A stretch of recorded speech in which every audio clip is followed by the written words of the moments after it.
پشتی زندانیکردن هفسروک گشتی یه پارتیا هرمین دموکراتیک DBP کسکین بایندر و سیاستمدارن DBP سروک و ریوبرن پارتیین کردی سردانا DBP دکن و پشتگیری خورا دگهینن. جهرما کردستان جی سیاستمدارن پارتیا کمونیست کردستان و پارتیا زحمتکشین کردستان سردانا DBP کرن. سکرتر گشتی پارتیا کمونیست کردستان دکتر کاوا محمود گوت او دخوازن همو پرسکره که لنافچه بریا آشتی و دموکراسی بین چاره سر کردن و اوجی پشتگیریا و یکی دکن. که بسی سرشی اما اویا که ده همون ناوچکا همو هنگاوکان برو نهشتنی تندو تیجی به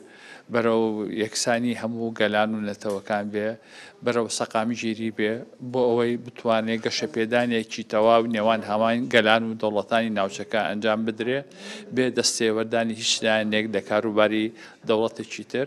و کار بکره که آشتی در روزلاتی نوین در سقام جیر به.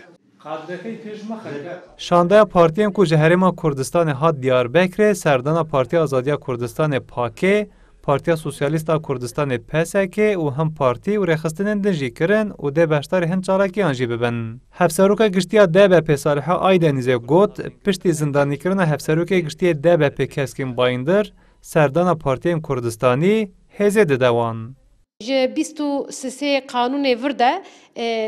اپراسیون سر پارتی هرما دموکراتیک نزدیکاتی کی گرم بوینه کی زیادتر نشاندا یعنی برمه اریش سر پاک پسکه و حرکت آزادی زی پک بو جداتیا سیاست کردان ننه مسئله کرد بوینه مسئله دستکفتی کردستانی نه مسئله پیشکتن آزادیا کردستانی و بویدا گردای دموکراسی ترکیه و دموکراسی روزجلات ناوینه سیاستمداران کرد رادکینن کو لهر آلیه کردستانه لهمبری زخت و فشار دولت دستلاتدار پیوستی به هفکاریا پارتی و رخصتنین کردان هیا و به ویه که او دکارن دستکفتین خواه بپارزن. حسن کاکو کردستان 24 دیاربکر